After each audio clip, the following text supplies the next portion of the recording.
Happy, hello, peaceful heart. How are you on Super Bowl Sunday? Go Eagles.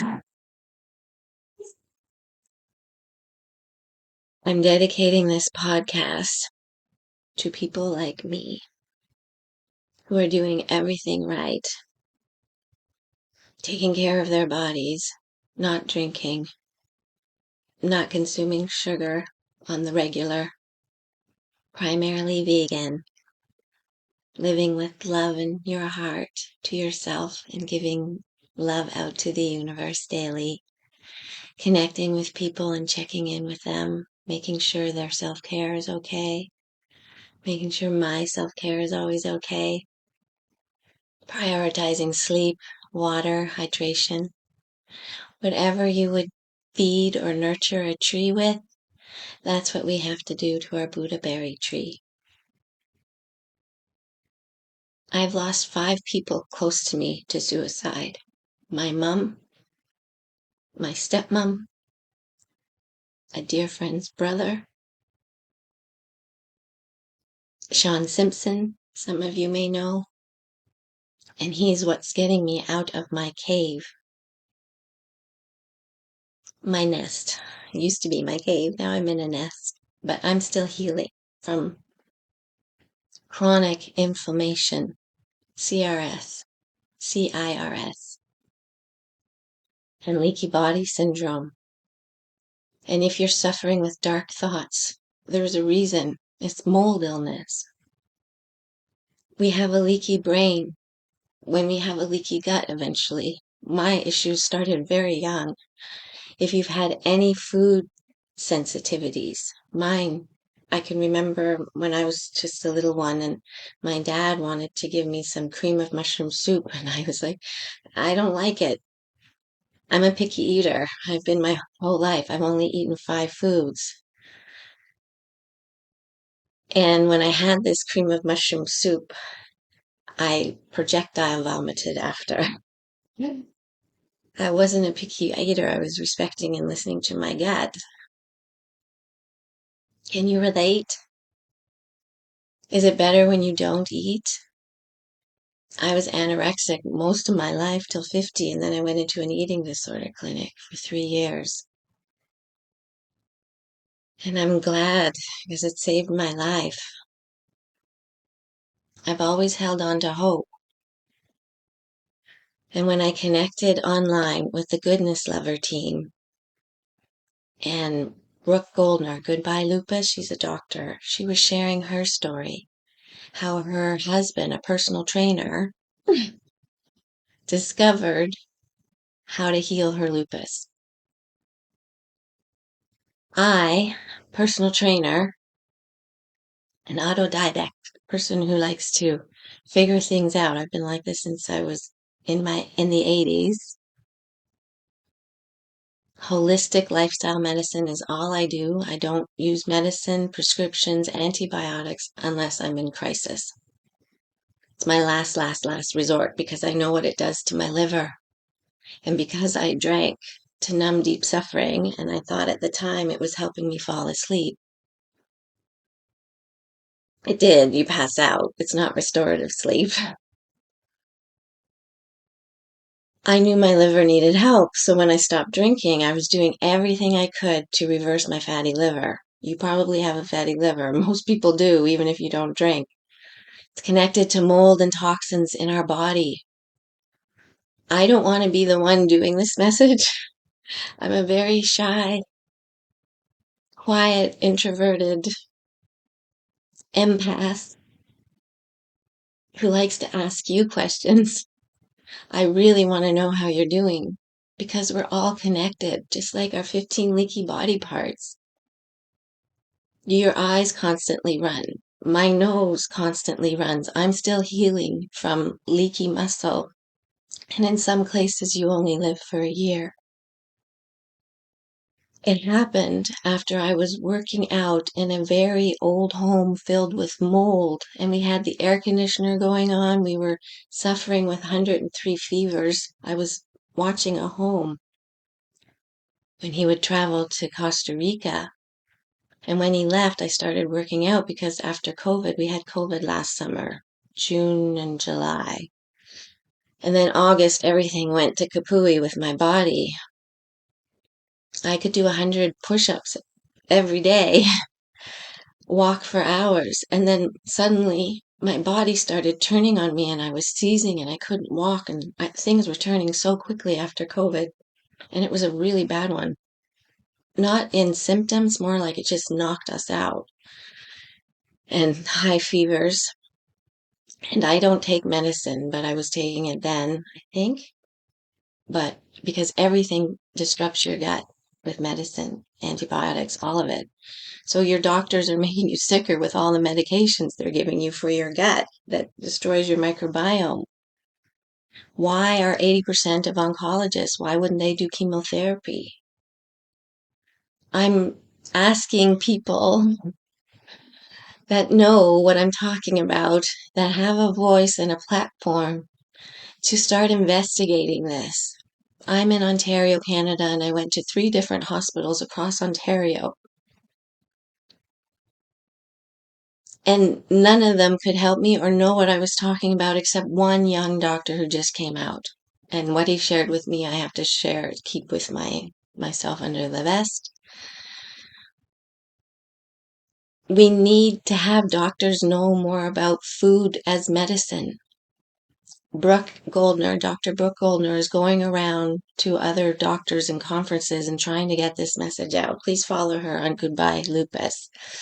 If you've been bit by a tick bite, which I suspect I have, I had Epstein-Barr virus when I was in high school. I've always been sick. I was born sick.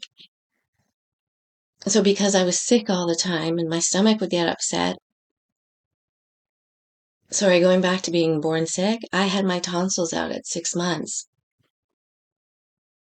And I suspect antibiotics were given. And during your first 2 years of life, that's a no-no, as well for your microbiome if you want a strong one. Oh. So I'm trying to get the message out. If you're suffering from food sensitivities, that's the first sign that your microbiome is starting to decline. And the way we need to start repairing our microbiome, if you're in a very crisis critical situation, if you're dealing with cancer, I would choose fasting. When I came into my home after I was done house sitting and my doctor in Waterloo couldn't help me, I had to travel 5 hours to go to my doctor because there wasn't any help here in Ottawa when I was in crisis. I'm so glad I was caught in Waterloo. But the demand is so high for mental health that there's not enough. And I need all my people at the CMHA and the Royal Ottawa, everyone who's dealing with mental health, please connect with mold illness. Ask your people in your community, what's your environment like? So here I am healing. I fasted for 3 weeks and I did baking soda because I knew that I was really acidic. So I did the baking soda for 2 weeks. Actually, it ended up being 2 months, but the protocols say to only do it for 2 weeks. But I did it for 2 months because I was feeling so great. But that probably was in combination with the fasting that I was doing. So I will share in a future podcast, because this is getting long, how I fast. If that's interesting to you, share in the comments and I'll share what I do every day, because I do 3-week fasts twice a year. I'm about to go on another one. And then daily, I eat once a day, and it's a 20-hour fast, sometimes 22. It depends on my symptoms. And stress is the driving force. De-stress with D. Learning how to manage our stress is key. I can't stress that enough. I thought I wasn't stressed, but I was. As PTSD survivors, we're chronically stressed. If we don't know the underlying cause, like I did for 50 years, I didn't know I had PTSD and CPTSD from childhood trauma and sexual traumas. I didn't know these things. We didn't talk about it. And then I was raised by a mother who had the exact same symptoms as me. And she was suffering. But she was suffering so much more because the words that came out of her mouth talking to her children were not kind. I've always chosen love and being a peacemaker. Is that you? I've created a new community called Peaceful Hearts. It's a private community for those of us who are sober and learning how to become vegan. If you're interested, shoot me a email or go to destressedwithd.love, or peace@destressedwithd.com and say Peaceful Heart, and I'll send you an invite. We're all connected. We're all connected. And I need people's help. For the people that I know that are close to me and are suffering, like Mel, my Scorpio sisters from the Y. Anybody that you know that is suffering from depression and you're coping with booze, you're making it worse and your gut worse. Do you toot so badly that it could clear a room? Do you have chronic ear infections? Do you have sinus issues? Your nose is always dripping and your eyes are always dripping. Your throat feels like it's closing up on you. Are you having panic attacks? I got my heart tested last December. I've had every test except for an MRI and nothing showed up because mold doesn't show up.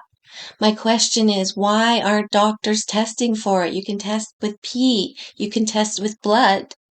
I asked for these tests because all I wanted to know was the root cause and I could take care of the rest, like I've been doing my whole life. My mom would take medication after medication after medication, being diagnosed with something else, something else, something else. Also, always autoimmune. The doctors don't know. The doctors don't know. Apparently, they only get 2 hours of education on food. Please, please, if this connects with you in any way and you're able to help with sending this message out, I'm still in my nest healing and prioritizing my peace. Oh, that's the other part. So I was getting stronger and not needing my cane anymore, and I have to gauge when I can work out because with muscle illness, leaky body and leaky muscle, the toxins that get released when you're working out is where the danger lies. So I have to work out carefully and slowly, which I've begun. And guess where I work out? In the basement. So I renoed my whole home, thankfully, to where I live in this nice, beautiful home. The co-op community contributed to that, but they won't do your basement because it's separate. So I didn't do my basement, and guess what? I've uncovered that there's mold in my carpet because I had a cute, adorable Chihuahua Bella, and she would have accidents in the carpet. And yes, you clean it up, but the mold toxin's still there and get into the air. So until I reno the basement and get the carpet out, I still have mold in my home. The walls were opened and everything. That's another thing. If you're suffering greatly after taking antibiotics, more than you normally are, or if you're in the middle of renos and your mind is just so on fire and hurting. After we were finished those renos, I went to my doctor. Granted, my Bella had just passed, but it was more. My brain was on fire. And I had had another concussion doing a handstand on a dock. Don't advise it. It's all connected to mold illness, my issues, and many others. And the way we help ourselves is we have to heal our microbiome. We have to get in and get the mold out of your home. Because if we're doing everything right, once I get all the ABCs connected and your course out there for you all, we won't heal completely. We'll still be suffering. I want to leave this because it's getting long. Go by your symptoms. If you're feeling great, but the blood tests are not matching to how you're feeling, don't worry about it. Trust your gut. If you're feeling great, go with that. And another thing, if you have butterflies and you're meeting someone and you've suffered trauma, that's a warning sign because that's a feeling of familiarity and chaos. You don't want butterflies. So for Heart Week, for my peaceful hearts, Start nurturing your self-love care. That's what's going to get us through this. Sending loving kindness to you all. I'm grateful for our connection. You are loved. I see you. I feel you as an empath. Take good care. Ciao for now. You are loved. The only person who can take care of you is you.